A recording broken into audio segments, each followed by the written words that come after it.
श्रीराम.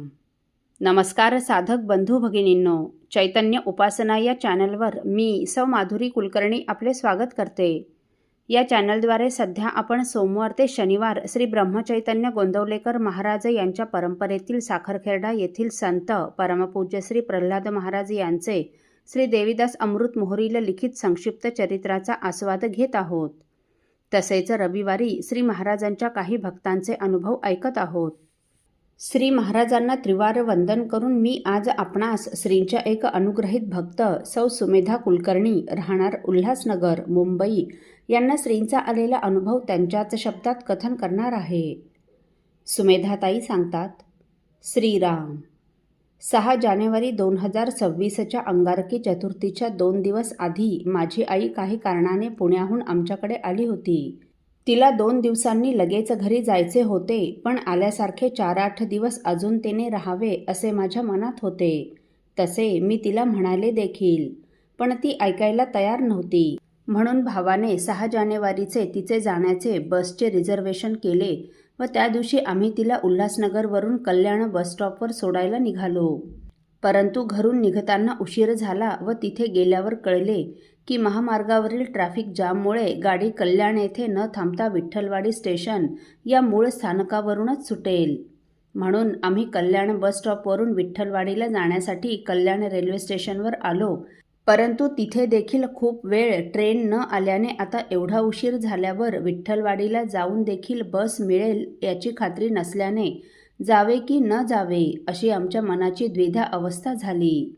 तेवढ्यात नंतर जी ट्रेन आली ती विठ्ठलवाडी मार्गाकडे जाणारी येण्याऐवजी टिटवाळा या दुसऱ्याच मार्गाकडे जाणारी गाडी आली आणि आईला खूप दिवस अतिशय आग्रहाने बोलावत असलेल्या तिच्या टिटवाळा येथील मैत्रिणीची तीव्र आठवण येऊन आता पुण्याला जाण्याचे रद्द करून आपण तिच्याकडे जाऊ असे आई म्हणाली. म्हणून आम्ही टिटवाळा गाडीत बसून आईच्या मैत्रिणीकडे गेलो. तिच्याकडे थोडा वेळ थांबून ऐन अंगारिकेच्या दिवशी आम्ही टिटवाळा येथील सुप्रसिद्ध गणपतीच्या देवळात जाऊन बाप्पाचे मनसोक्त दर्शन घेतले व कृतार्थ झालो. नंतर भावाचा फोन येऊन आई जाणार असलेली बस देखील ब्रेक फेल झाल्याने रद्द केल्याचे समजले. अशा तऱ्हेने बस रद्द होणार होती तर श्रींनी आम्हाला अंगारिका चतुर्थीच्या दिवशी गणेश दर्शन तर करवलेच, शिवाय पुढे आणखी 4 दिवस आई आमच्याकडे राहिल्याने माझी ती इच्छा देखील पूर्ण झाली. श्रीराम समर्थ. साधक हो, सुमेधाताईंचे श्रींवर जेवढे प्रेम आहे त्याच्या कित्येक पटीने श्रींचे त्यांच्यावर प्रेम असणार हे काही सांगायला नको. अहो, आपण सारी लेकरे आहोत ना त्यांची. बालकाला सांभाळायला आईला कोणी सांगायला लागते का? त्या तान्ह्या मुलाच्या प्रेमाने तिला त्याचा कळवळा येतो आणि ती त्याचे प्रतिपालन करते.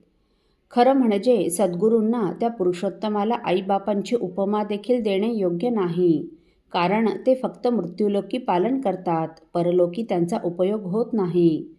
पण सद्गुरूंचे तसे नाही. त्यांची कळीकाळावर सत्ता असते. त्यांच्या मनात आपल्या भक्तांविषयी आईबापांपेक्षा असीम करुणा असते. भगवंताचे, सद्गुरूंचे हेच अपार करुणासिंधुत्व अतिशय सुंदर शब्दात वर्णन करताना संतश्रेष्ठ तुकाराम महाराज लिहितात, माऊलीसी सांगे कोण प्रेम वाढवी तान्हे, अंतरीचा कळवळा करीतसे प्रतिपाळा. मायबापाची उपमा तुझ देऊ पुरुषोत्तमा, तेही साजेना पाहता जीव लगा पंढरीनाथा.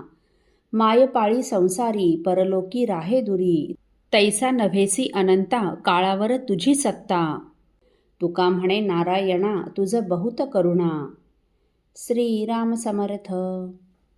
साधक हो, आपल्यापैकी कोणा श्रींच्या भक्तांना श्रींचे असेच काही अनुभव आले असतील तर इतर साधकांचे श्री महाराजांवरील व त्यांचा प्राण असलेल्या नामावरील प्रेम वृद्धिंगत व्हावेत या पवित्र हेतूने आपण मला ते 9422843253 अथवा सुनील दादांच्या 9892608401 या व्हॉट्सअप नंबरवर कळवावेत अशी नम्र विनंती. श्रीराम समर्थ.